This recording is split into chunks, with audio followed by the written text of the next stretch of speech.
Welcome to Natural Habitat Adventures Daily Dose of Nature. Today's topic, Rhinos Revealed, Horns and Hope, presented by NatHab Expedition Leader Richard de Gouveia. I'm your host, Rob Mess. Thank you for joining us here today. Take it away, Richard. Thank you, Rob, and thanks everyone for joining in. It feels like an age since I was sitting talking to my computer and to all of you behind yours. And today we get to chat about this amazing creature called the rhino. And yesterday was World Rhino Day, hence the title in the middle of this. But we're going to be talking about these horned creatures and where they fit into the world, what their quirkiness is, and the threats that sit and look at them and unfortunately are threatening to take them off of this planet altogether, and what we're doing to try and fight that. So, as a guide, and I've been a guide for 15 years and with NatHab for around 10 of those, and I've been able to explore some pretty spectacular places with this amazing company. And part of it, the first part of my guiding career at least, was in Kruger National Park, where there was an abundance of rhinos. And I can remember going out, and it was almost like a trash animal at that stage, where we used to move around and see 30 rhino in a drive if we were lucky. Nowadays, we go out in safari, and we're lucky if we see 5 in a whole 10-day trip.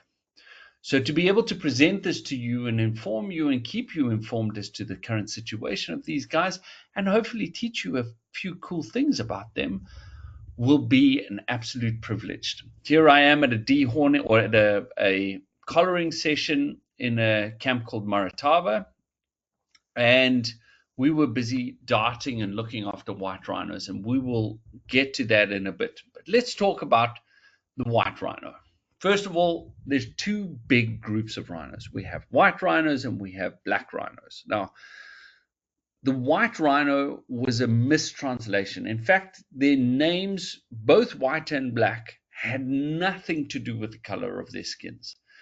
In fact, what we're looking at here is a white rhino, and a black rhino is pretty much the same color. The word white actually came from a mistranslation of the Dutch word for wide, which was weit, and somebody thought, oh, that must mean white because it sounds like it. So it became a white rhino. And black rhino, on the other hand, was actually comes from a Zulu word called umfolozi, which means black heart, because they are very, very unhappy creatures. They just want to charge things and kill things because attack is the best form of defense. So let's chat about the white rhino. White rhino is a truly spectacular creature, but unlucky for it, and lucky for it on the same side, in the 19th century, it was thought to be extinct. They'd written it off, saying the southern white rhino, which occurs down in the southern part of Africa, was completely gone. And there are two subspecies. We have the northern white rhino and the southern white rhino. But the southern white rhino, they said that was it. It was done. Poaching had done its trick already in the 1800s, in the 19th century. And then they found a small population of about 100 individuals on a reserve called Umfolozi, named after the black rhino that I just referred to. And these 100 individuals became the base of every single southern white rhino on the planet today. A conservation success story, because they started to move them around and put them in places. In Kruger National Park, they moved them in about the 1960s. They moved in 10, and then they added another 15, and so the population began to grow. And this is a testament to how amazing animals are at repopulating places as long as they have space and the means to do so. And these guys went on a breeding frenzy. And by the time we got to about 2009, there were about 12,000 white rhinos in Kruger National Park. An unbelievable statistic if you have to wrap your head around the fact that in the space of 50 years, they went from 0 to that number. meaning that the biggest population of white rhino was in Kruger National Park. And these are incredible creatures, highly social creatures. This photo was taken on our Namibia trip to Ongava, which is in Etosha National Park. And we had this crash of 7 rhinos that were walking up on us all at once. The biggest crash I've been able to see, yes, a crash is the collective noun for rhino. And I love the idea of collective nouns within animals, because I can just picture the guys, the British people with their plinth hats on, sipping a gin and tonic, going, "Oh God, let us see what we're going to call this group of animals now." And off they would go make up these crazy animal collective nouns, like a raft of hippos, a crash of rhinos, an implausibility of wildebeest, some really cool ones to go. But rhinos, and especially white rhinos, as their numbers started to grow, we started to realize that they weren't actually solitary animals. The males are territorial, so they hold an area that is big enough for them to keep other males out. Males are not fussy about other males coming in so long as they show submission. Submission is a very important part to a male white rhino. So if the male next door needs some water and male A has water, as long as male B from next door comes in and shows respect and drops his head and says hi and has a sip and moves back to where he's come from, all we're good. Everything moves on. Life's no problem. And the way they demarcate these areas is through what we call a midden, midden, a midden. And what it is a glorified pile of poop. They poop wherever they go, and they create this dung pile, which can sometimes be as high as a foot off the ground and a circumference probably or a diameter of probably about 8 to 10 feet around, and it's just poop. And the more often he comes by, he poops on it, and then what he does is he stands up and he scrapes his feet, and all between the creases in their feet, like this is what a rhino's foot looks like. They have these 3 big toes around, and they got all these creases, and the poop gets stuck in between those creases, and as they walk their boundary, they leave behind a scent trail.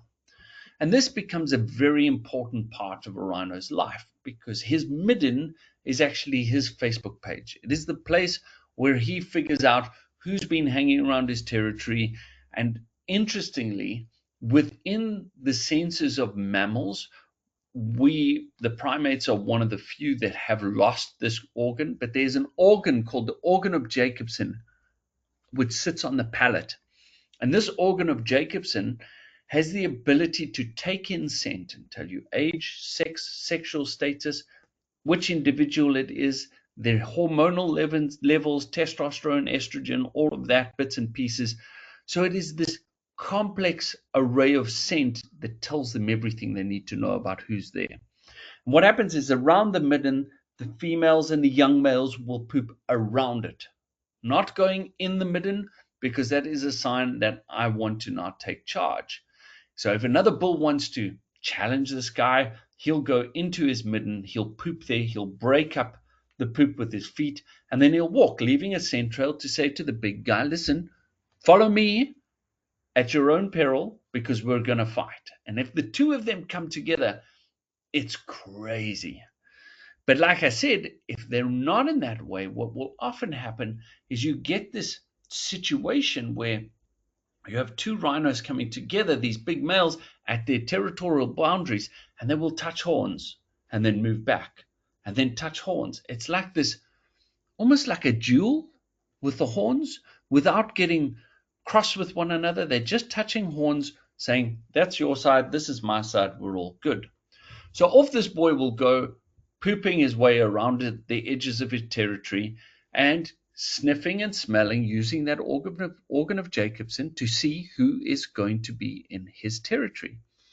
Now, if he finds a female or smells a female that is in estrus, his first point of action is to go after her, to try and find her, to get her, and make sure that she doesn't leave his territory, because she's not territorial.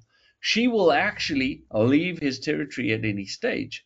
So he needs to get to her as soon as possible and start to corral her and keep her within his territory. This means he can be the strongest male and prove this. Any other male that comes along will be pushed away. But it's no pushover. The females do not like this whole idea. And this was a male and a female coming together. The female was very unhappy with this idea that he was coming close. And just because you found me and I'm an estrus doesn't mean I'm going to give it up that easily. So she plays a game of hard to get. She fights with him. Every time he comes close, she pushes back and pushes him away. And each time this to and fro goes back and forth. And this is to ensure that she gets the strongest genetics possible, so that he isn't just another male that rocked up. She needs to know he's the best male, that he's the biggest male, and that everything's moving along. So what ends up happening is after 2 weeks, she says, "Hey guy, I think you're great." And he now has to figure out what he's doing. So what he does is he does this.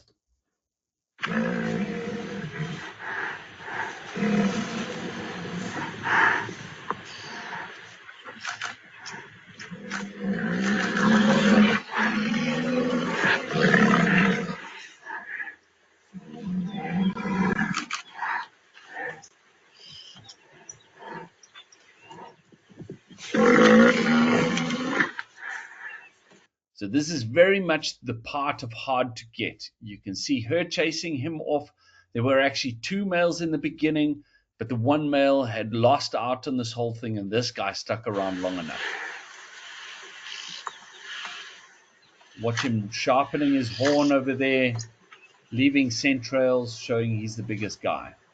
So this is where the hardest part of being a rhino is, because now for 2 weeks she has said no. She shouted at him. She's got him going. And then now he has to figure out, when she says, "Okay, you're cool, you're the strongest guy," how he's going to lever himself up there.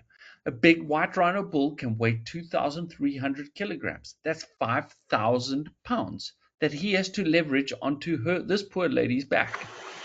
So he puts his chin up there, and then he'll use it as a lever. Watch this.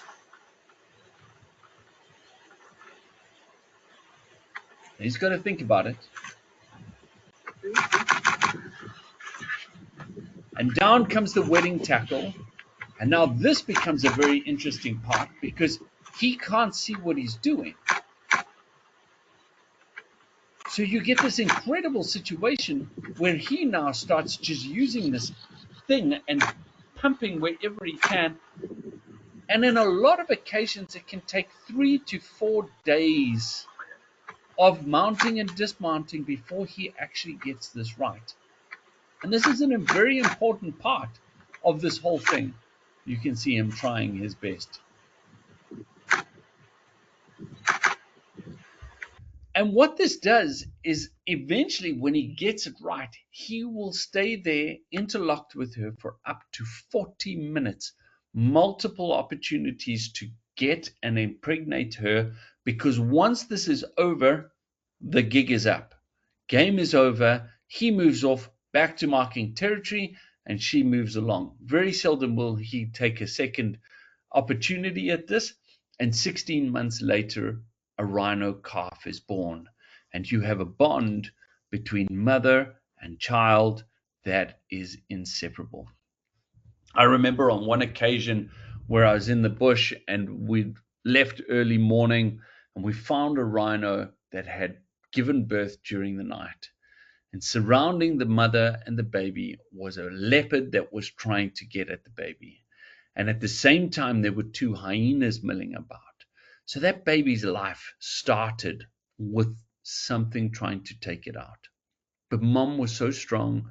She communicated the whole time. They make these whimpering noises we've heard, the big loud that they do, but they also make this.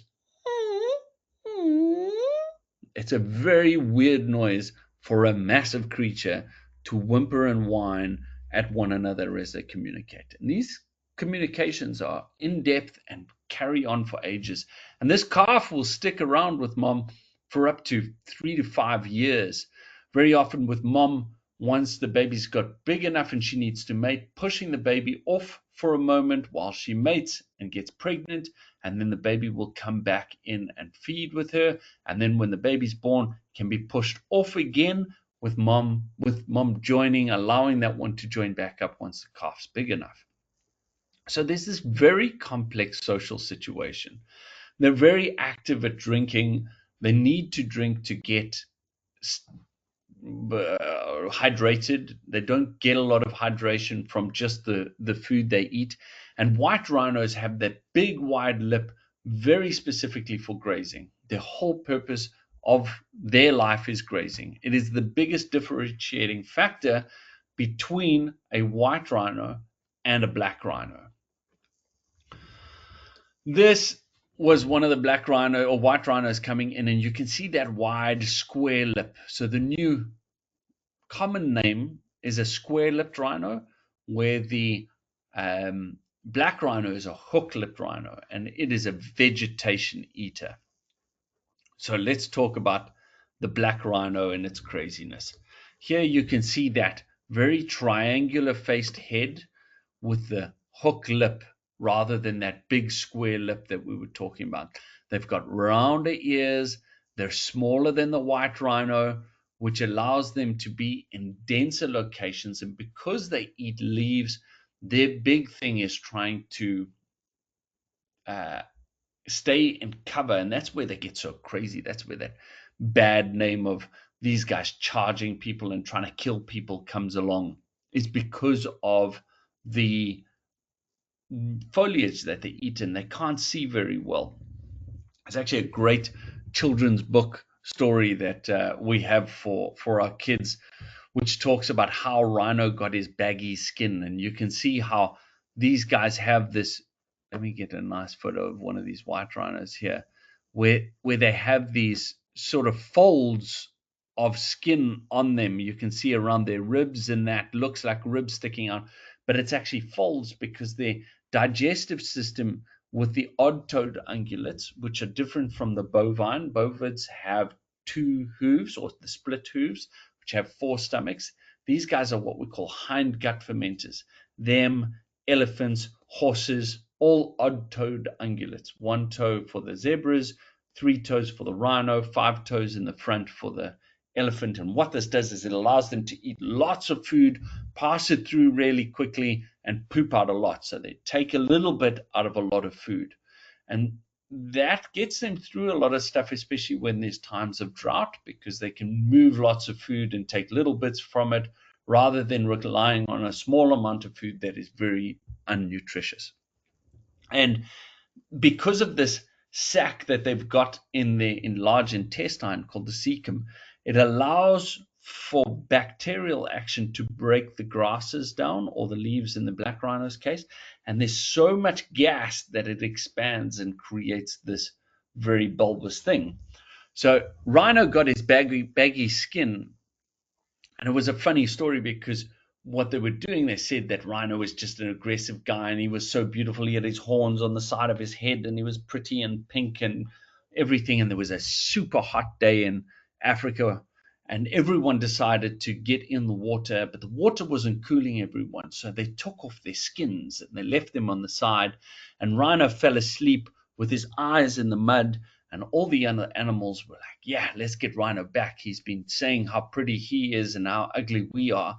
So they started pulling on his skin, and Monkey sharpened one horn and not the other. And when he got out, he couldn't see what was happening. And they helped him back into his skin. And it didn't fit nicely. And Monkey plomped the horns on his head, one smaller than the other. And since then, he's been angry at everyone forever. So that's why he got this baggy skin. And the black rhino is very interesting because of it. It has been able to populate a lot of very diverse areas. And anything from thick woodland savanna to desert areas. They're very good at being able to extract water from the food they eat and don't need to drink as much as what white rhinos do. And for a long time, too, these guys were also thought to be very solitary creatures. But latest research has actually shown how at night nocturnal activities around waterholes brings these guys together. Black rhinos, 6, 7, 8 of them at one time around a water source to get that little bit of water from the desert, and they start communicating with one another. And again, that touching of horns, even though their territories are overlapping, it's a big thing. And this was a young male, and there's actually the back over here of a bigger bull that we found when we were in the desert in a reserve called Swalu in South Africa. Really beautiful place, amazing conservation efforts. But these desert black rhinos are so adapted, but they don't like anyone. White rhino will sit next to the car, say hi, no problems, everything carries on, we're all good. Black rhino, all you normally see is a tail running away from you, or hear the bushes crashing as they're running away from you, because they want nothing to do with us. Those eyes and the eyesight just mean get away. And if it can't get away, it comes towards you, which I'll show you a little bit more of as we're going along. This was the bull that was running alongside. You can see a much bigger one, and you can see the beauty in this face. It's just a very different, more longer snout than the white rhinos. Fortunately for these guys, this one doesn't have a big problem, but around Kruger National Park and the wetter areas, sorry, let me get this back here, there is a problem that they face, and can't even see it in this one, but there are flies that will actually cause these massive rashes on the skin where they actually lay their larvae and eat into them. But very inquisitive nonetheless.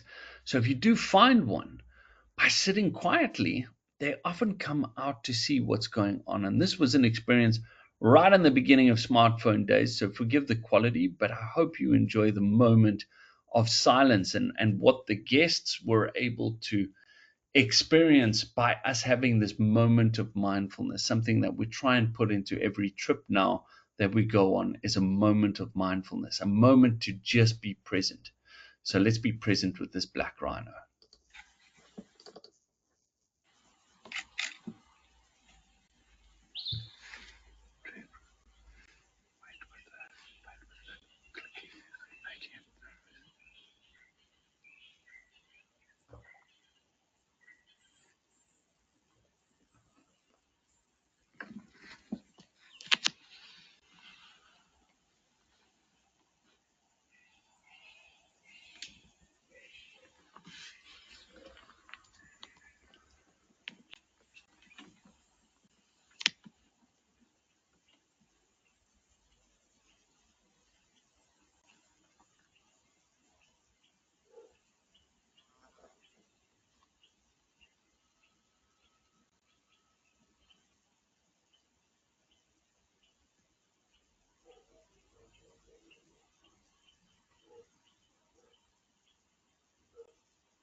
And off she goes. It was a young female, just totally inquisitive, totally wanted to see what we were, totally unsure of what we were.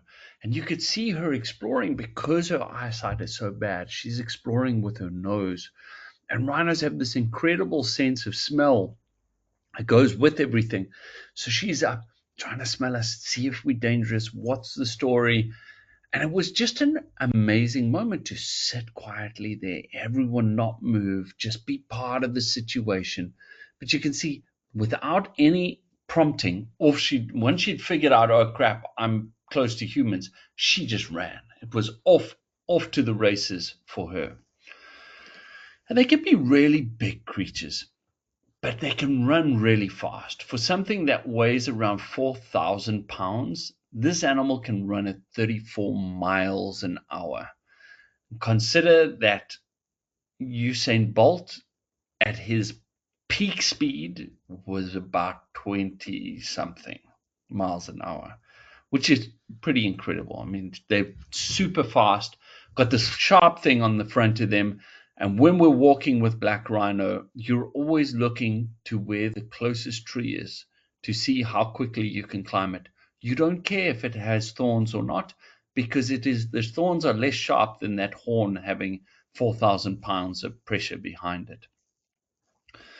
Another cool situation that I was very fortunate to be part of and witness was very recently seeing a pack of wild dogs trying to pull down a black rhino calf.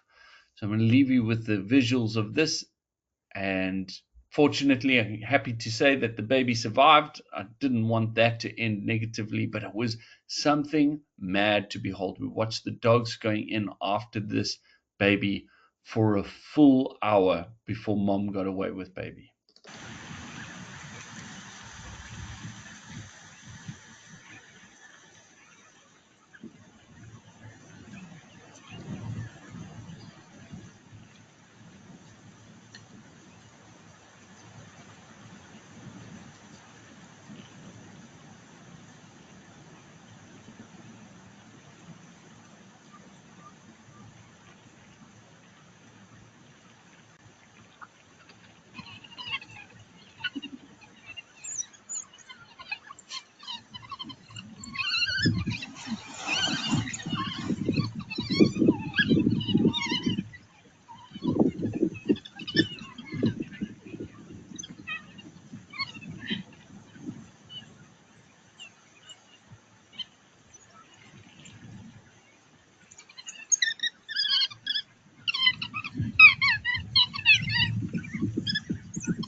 This is where mom turned her gaze to us.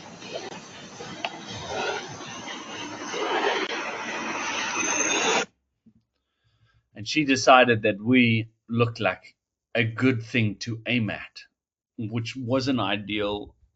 We had very, very carefully positioned ourselves quite far away from her and from the spectacle, watching with binoculars so as not to interfere with anything. But unfortunately, at one stage, there was enough of a noise that she just pointed herself towards us. Fortunately, she stopped right after that, and actually, it was the escape point for her and the babies. Now, black rhinos and white rhinos are undergoing something which is terrible. They're being poached prolifically for those horns that are so beautifully attached to the front of them. What those horns are made up of are keratin, effectively fingernails.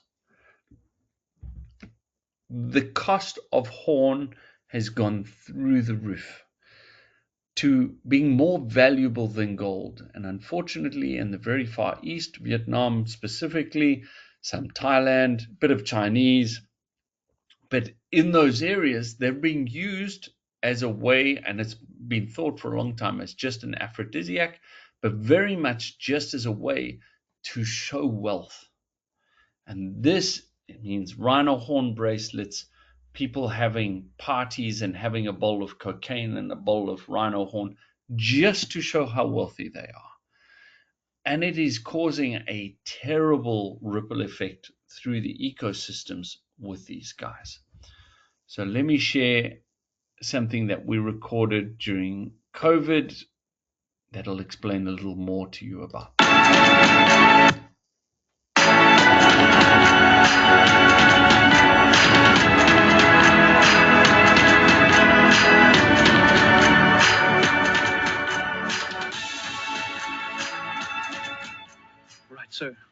behind us, we've got a mother and a rhino calf, and what looks to be her last calf. So the new calf probably is a couple of months old, and the older calf is probably around 4 years, 5 years old. And it's at this crossover point where she'll probably be trying to move off the older calf so that she can just concentrate her attention on the younger one. Now, because of their very poor eyesight, their vision range is probably about 100 feet that they can pick up movement from. But I've seen these guys get surprised by a tree stump that's right next to their face. Now, what happens is, because of this low eyesight or this poor eyesight, they can be quite inquisitive. And what we had was the mother and the calf coming up to have a closer look at us, to get a feel for what we were and what we were doing. And it's this incredible experience as they're moving close to you and you're sitting quietly and just taking it all in. Now, unfortunately, these animals are under incredible threat at the moment. Their horns are used for various medicinal reasons in the Far East, and they are poached extensively. In Kruger alone, 70% of the population has declined over the last 10 years. So that's a huge number of rhinos that have been poached, and their numbers are dropping every day.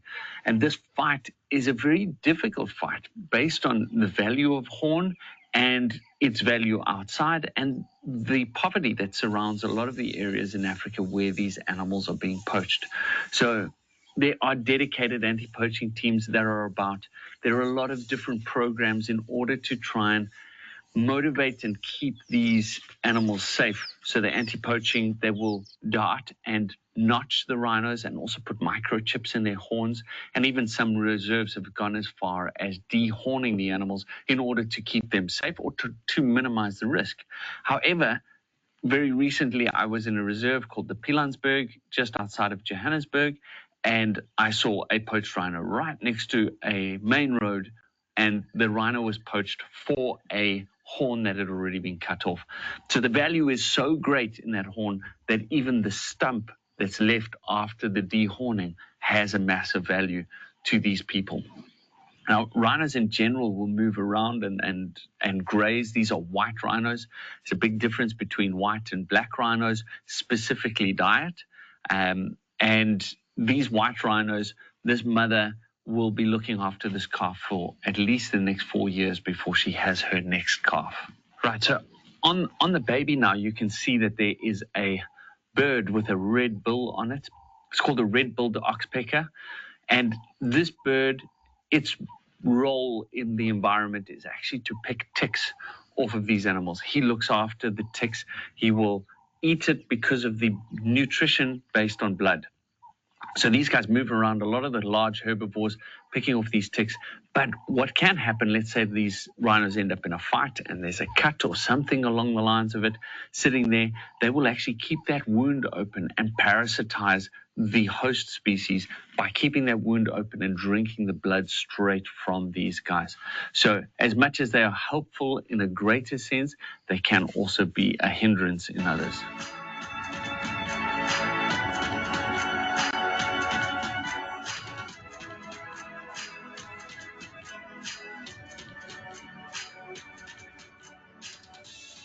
So one of WWF's primary projects within the Southern Africa wilderness area is a project called KETA. It is a vitally important project whereby WWF is trying to train up and integrate communities into this natural environment.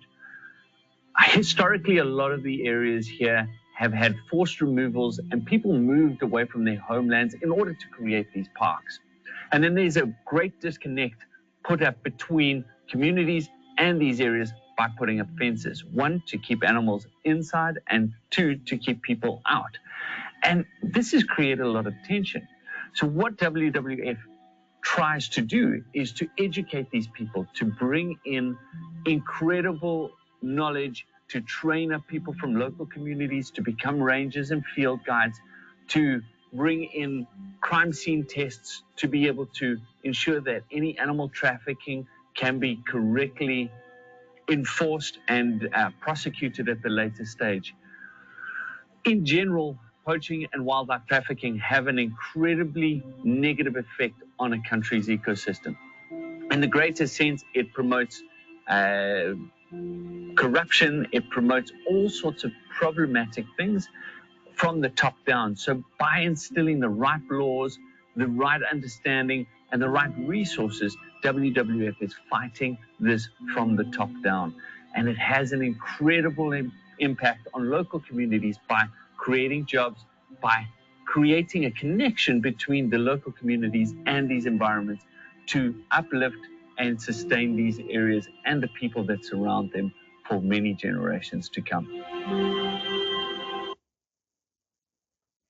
So, as you can hear, there's this huge drive to try and bring communities back into conservation, to make them see the value in these beautiful creatures, these creatures that 50 million years ago started to evolve around Asia and Europe, and then started to spread down and create 5 different species within this one space, 3 in Asia, 2 within the African landscape.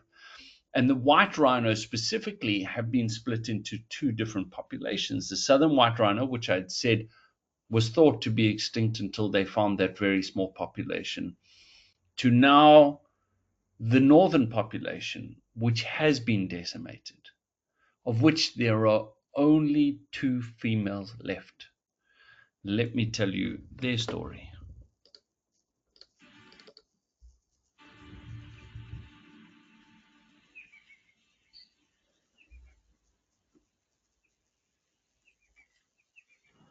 So I think one of the highlights of my guiding career was going to Old Pajeta Conservancy in Kenya, where we had the privilege of seeing the last 2 northern white rhinos. These 2 females are the last 2 left of an entire subspecies. And this subspecies used to roam everywhere from the northern parts of Uganda through Central African Republic, Democratic Republic of Congo, all the way into Sudan. And these grazers spread from the forest through the grasslands and moved all around. Over years of poaching, numbers in the 70s and 80s went down from 500 individuals to just 15. And from that point, they recovered just a little to around 32 individuals. Now, I had the privilege of taking guests in with Natural Habitat Adventures, and we got to interact with these animals. These last 2 females are guarded 24/7.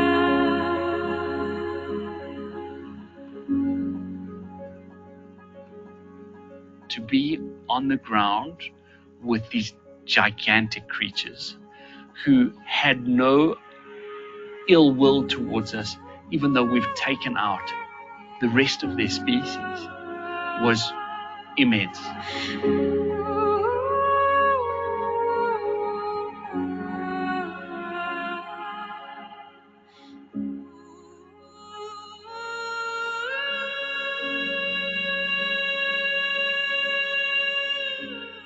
I remember getting back into the vehicle after having this time outside with these 2 animals and just letting it sink in that I'd just been on foot with the last 2 remaining individuals of a subspecies, of a species, and that there was a high possibility that within a few years, if something drastic wasn't done, that they would never be seen again. You can't explain the emotion, you can only feel it.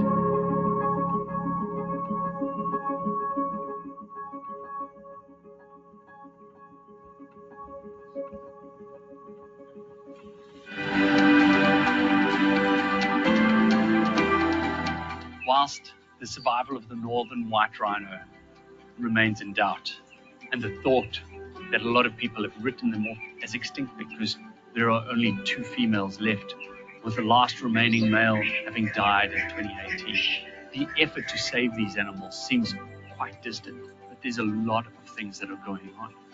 First, they try to mate one of the northern white rhino females with a southern white rhino just to try and keep some of that genetics going. Unfortunately, it didn't take.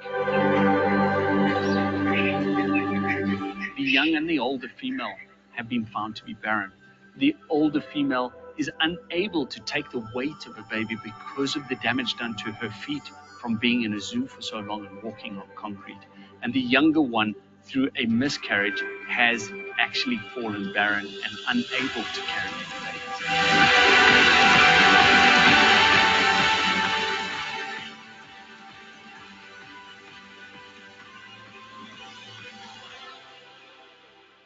You would think that this would spark the end of the chance of the revival of this northern white rhino species. But scientists are hard at work to try and find a way to do this. What they have done is they have harvested eggs from both the older and the younger female. They have eggs from other females too, and semen from 7 different northern white rhino males, which they have stored and frozen. The eggs were flown all the way to Italy to a research center where embryos were created from in vitro fertilization, and they are ready to be implanted. But how are they going to implant them? How is this possible? Both of these females are barren. So what they have done is they've created and used 2 southern white rhino females who they have separated from the rest of the group. They're going to use these as the surrogate mothers for these 2 rhinos and for the embryos that are to come. Now, where it gets really crazy is us as humans have to figure out when the female is ready. And this is an impossible task. Rhinos have an incredible sense of smell, and they use an organ called the organ of Jacobson to figure out when a rhino female is ready. How this works is when she goes to the loo, he will be able to smell in her dung her age, her sex, her sexual status, her hormone levels. All of that information is stored in there. And when I first heard about it, I was like, well, how are they going to do this? How are they going to figure out how a male rhino does this? So what they did was they used a sterile white rhino male, southern white rhino male. The moment he breached the point of no return where he started to try mate with those females, that is the point that they know that she is ready to accept that egg, that embryo, and implant it in. So as soon as COVID eases and those embryos can be flown in from Italy, those females, as soon as they are ready, will be implanted with this and be the surrogate mothers for these incredible creatures. There's a 50% chance of saving the species.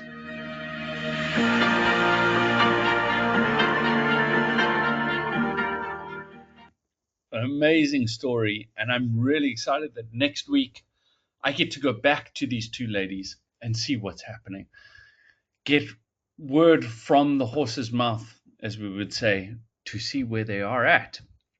I did hear in the meantime that the sterile male turned out to not be sterile, and he managed to impregnate one of those southern white rhino females, which has slowed the process down a little bit, but they're still on task to try and sort things out. So that's one way we're trying to save what is probably the most endangered mammal subspecies, at least on the planet. And in South Africa and around, we're trying to be able to take away some of the value of that horn, because the horn currently is worth $60,000 a kilogram, where one horn on a big rhino can weigh anything up to 7 kilograms. That's like 15 pounds. And you consider the amount of money, $30,000 per pound exactly is around that number, how valuable that is. So what they're doing in a lot of Kruger National Park, because they've lost 70% of the rhinos that were there, they've started to dehorn them just to try and take the value out of actually going and shooting these animals. And in other reserves, they've got such strong anti-poaching. One of the places we visit on our hidden South Africa trips, they have a system around the area where there are artificial intelligence cameras which pick up if vehicles have been stolen, if they stopped in the wrong place, if somebody hasn't made it from one camera to another where they should have. so that they can apprehend these people before they get into the reserves, which is incredible.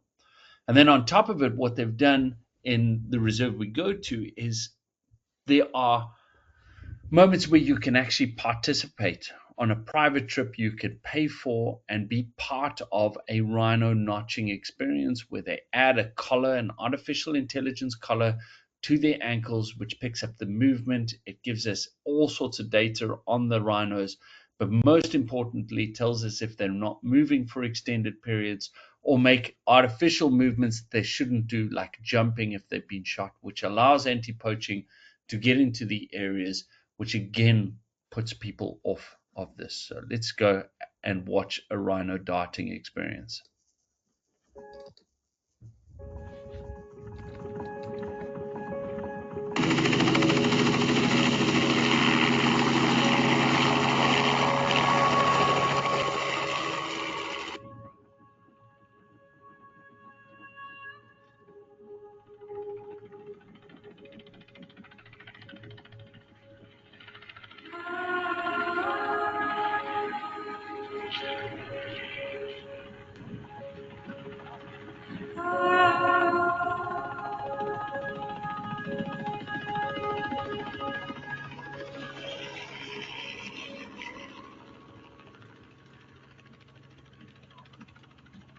All right, there we go. It's going to go down.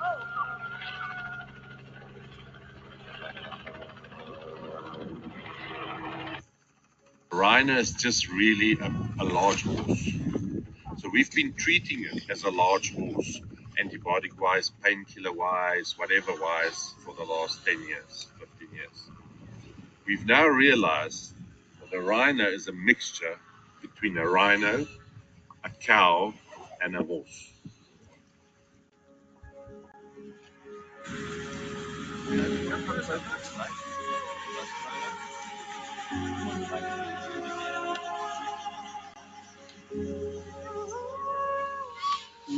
Why do they have to do that?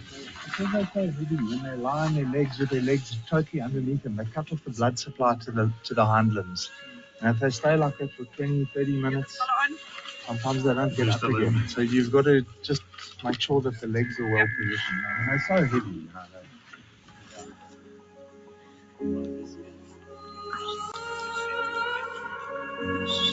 You've got any number that we can use with a 10. We'll turn that into a big 10. Rhinos' ears are notched in different places, which allocate them a specific number. This allows us to identify different rhinos at different times and monitor their progress as we move along through their lifespan. So when they drill in, we'll try and catch some of the rhino chips. Here's this fancy. Yeah, I got it. So not only are they drilling in to take a little horn sample, they're also going to insert a microchip. That microchip doesn't have the longest lifespan. As the horn's natural growth comes in, it compresses that chip and it will crush it eventually. So they have to be replaced as we go. It's like clipping your nails.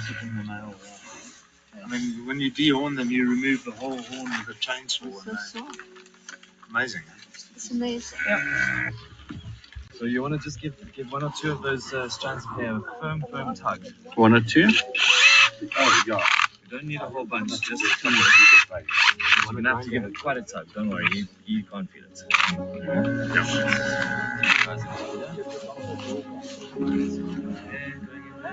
brilliant.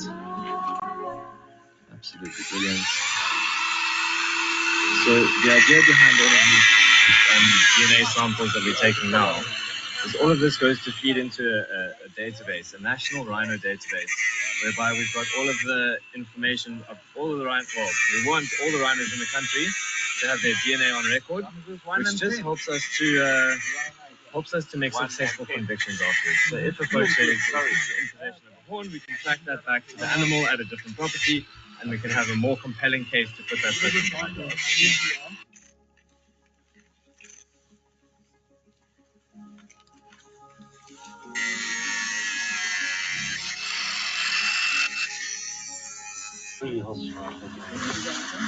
I've done it before. Rhinos are no longer put to sleep when darted. They're merely paralyzed for the treatment. This improves the likelihood of less going wrong during the treatment itself.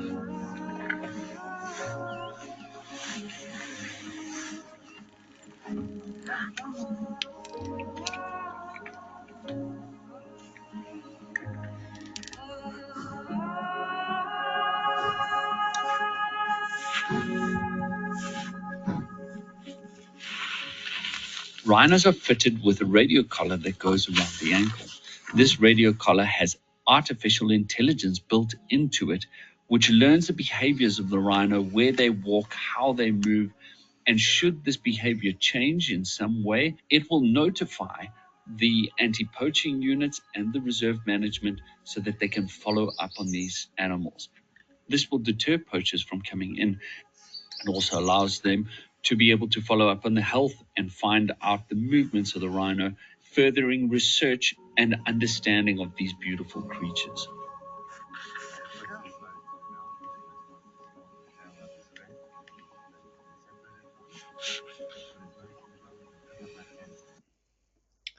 So an amazing experience, and I think we're all pulling in the right direction. Obviously, numbers have dropped significantly, as I had said. 70% of the rhinos in Kruger National Park have been poached. But the numbers of poaching have halved now, maybe because of not enough of the animals to find and things being better protected. But at least we're moving in the right direction. And based on the fact that the numbers of Kruger National Park white rhinos went from 0 in 1961 to 12,000 in 2009, means that they can still make a recovery should we put in the right efforts. And that's our story about the wonderful rhinos, and I'm ready for any questions you may have for me, Rob. All right, thank you, Richard. Now, before we start in with the question and answer session, I would like to remind everyone that you can submit your questions via the question field in your control panel. Okay, so let's get to some of these questions. So, how can you tell a male from a female rhino from a distance? That's a great question. From a distance, you would actually look at the horn size. So if we look at this lady here, she's got quite a long and thin horn going up, and the females will generally, their horns will be thinner, where the males will have a thicker horn. Let me find a nice, here's a nicer example of male versus female. Female's got a longer, thinner horn, the male with a bit of a bigger base and a fatter horn, because they'll use it a lot more for fighting and coming together against one another. The other way is looking for udders. The female has two nipples hanging down, where the male has this penis that looks very weird because it actually faces backwards. They have a very special name called retrominge, which is the ability of the rhino to pee backwards between its legs. So again, if we look at that strange apparatus, and that points backwards when it's not trying to point forwards for the lady, and you can see his size is quite a lot bigger than that of the female. So those would be the defining marks of the males versus females. Great, thank you for clarifying that for us. So, in the encounter with the leopard and hyena, how did she eventually chase them off? Eventually, the predators lost interest. They knew that they weren't going to get to the baby, and the baby almost stuck to mom's side. She just stayed with mom right there, trying to figure out how to stand on her own 2 feet, while mom just kept on batting away all these other things. And she's big. Eventually the predators go, okay, this is actually a waste of my time. The hyenas would have needed a lot more hyenas. They didn't have them around, so they were cool. And the leopard was like, okay, that free meal was not going to be so free, so let's move on from there. Great, thank you. So, are horns considered a sign of virility? So, females are more attracted to males with the larger horns? No, so very much it's more a social tool. There's nothing really attractive about it within them. Their attraction, the females will stick around and go, this male's been here and kept all the other males at bay, so he's the strongest of all. A longer horn is not an advantage because it could break. That's why the males normally have a shorter, fatter horn so that they can fight a bit more. And the boys don't care if the female has long horns or short horns. He's just happy to be there and stick around long enough for the 2 weeks. The purpose of nature is to procreate and to get your seed out there. So looks aren't as much of a big thing for rhinos as what they may be for us. So, does the removal of horns interfere with courtship any? So the answer is probably no. The answer is it still gets courtship, but it has taken away a lot of their social structure. I remember on a NatHab trip on the hidden South Africa trip, we were at the last reserve, Mala Mala, and we had bumped into a crash of 4 rhinos, one of which still had a horn. It was just post all the horns being removed. There was a big philanthropist that paid a lot of money to have vets go out and clear all these horns off. And all the other rhinos, there was a lot of vocalization, more than I've ever heard before when spending time with rhinos. They vocalize, they communicate, but these guys were actively and talking to one another and going up to this female and trying to nudge her horn, like, how do you still have a horn and we don't? And there was, without a doubt, there was a stress response. Something was responding. We'll never know what that thought is because we're not rhinos and we can't get into the head. But it plays a very important social role, especially for the boys who come horn to horn and tap their horns at those boundaries. They don't have horns to tap. They don't get to make that sound that goes, because you can hear a tangible sound when they knock those horns together. All of that will play a role in that. It will also play a positive role in the fact that if a male white rhino or black rhino is attacking another rhino, it has less chance of gouging a hole in it. And the largest cause of death in male black rhinos is actually from other male black rhinos, because they're so territorial. They fight with each other and they can stab each other, impale each other with those horns and cause serious damage. So there is a upside to it, besides just not the horns being there for poaching, but also in the fact that rhino on rhino fatalities drop. So, does the dehorning have enough of a positive effect to continue it? Yes, I think it does, based on the numbers and the dropping of those numbers of poaching. It's far less value for somebody to try and find a rhino when there's less of them. If they're only going to get $30,000 for it and potentially a lifetime in jail if they get caught, versus getting $700,000 or $450,000 from a horn, the risk reward gets a bit bigger. So, in my opinion, yes, it does. In certain places like Marataba, where we've been, like Kwandwe, where there's another reserve that does it, like Tswalu that I was talking about, their rhinos all have horns because they're smaller reserves and their anti-poaching teams are far more effective in being able to cover ground.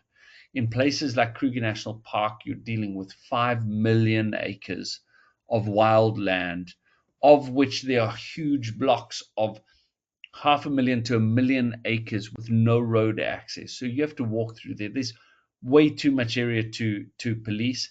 And the people that are being policed or doing the policing, the anti-poaching guys, they don't get paid a hell of a lot of money. And unfortunately, this isn't against any of the guys that do great work. There are so many amazing people. I know amazing people in the work, but a lot of people can be twisted by a bribe. You know, it can work that way. So we have to do everything in our power to keep them alive till we can change and educate those that are using the product as something, or to devalue it in some way, which is being done. There was a gentleman named John Hume. Africa Parks have just bought all of his rhino. He had around 2,000 rhinos that he was harvesting the horn. The horn grows at about 2 kilograms a year that they put on. So you can actually cut off the horn just like a fingernail and harvest it. And he was trying to get a permit to sell the horn that he had, but that was blocked, and he can't sustain keeping those rhinos alive. But the idea was to flood the market and bring the value right down, which would make it far more viable to farm the rhinos and leave the wild rhinos wild and just take farmed rhino horn and put it into the system. So what is done with the horn after it is removed? When they're removing the horns, it actually goes into a safe system. There's a specific space in South Africa where they have vaulted areas, and each reserve that removes it, it's their property. So they just sit in safes, waiting till one day maybe something opens up that they can flood the market. But everyone's very scared to do that. There was a situation with elephant tusks at one stage where Kruger National Park was sitting on a really large stockpile of them from previous culling operations, and they opened up the sale, and everyone thought that all was open. And within the next 2 days, there were a whole bunch of elephants that had been killed in different areas because they thought the market was open again for the white gold that is ivory. So we have to be very careful about how we move forward with this stuff, but they're very much under lock and key moving forward until that day. Great. Thanks for letting us know. Sure. So other than poaching, what dangers are out there for the rhinos to avoid, predators or things like that? Well, there's no doubt that lions, in a big enough pride, a young rhino could fall prey to them. They're big, but lions can overpower elephants when their numbers are big enough. The wild dogs that we saw taking a shot at the baby, they're not going to do it just for the fun of it and stick around for an hour doing it. They must have thought that there was some possibility. So there's other things that can pull it down. We've spoken about the rhino and rhino problem, which is a big thing. And with the poaching problem, lions actually got a taste for this stuff. So where I was working, unfortunately, I was privy to 17 rhinos going in 1 year. And we had one male rhino that had gouged another female. We brought in the vets. We blocked up all the holes. We put everything in, antibiotics. They fill it up with bitumen, which is tar, to stop the wounds from getting too festered. Everything was cool. The girl was just about to get through, and the lions pulled it down because they had now got a taste for all these poached rhinos that were now lying around the reserves after the autopsies to try and find the people. It was free meat. So they were like, oh, this is quite a good meat. We're going to start eating rhinos. So in that same year, I saw 2 rhinos get killed by lions, which I'd never seen before. So it is very much a possibility. But their balance comes in the fact that their gestation period is long, their birth rate is slow, and babies can die of disease, and you have that natural balance coming out. So really, they're at the top end of their, for size-wise, their control is through babies, not through many things preying on them. Great. Well, thank you for the thoughtful answers. Unfortunately, that will be the last question that we do have time for today. So I'd like to hand it back to you for your closing comments. Thank you all for tuning in and watching this. It was really nice to be back with you guys. I hope someday, if you haven't been already, that you will come visit Africa and come see these beautiful creatures firsthand and be part of the solution. Great. Richard, thank you so much for taking the time to present for us today. And I'd also like to thank everyone who tuned in today.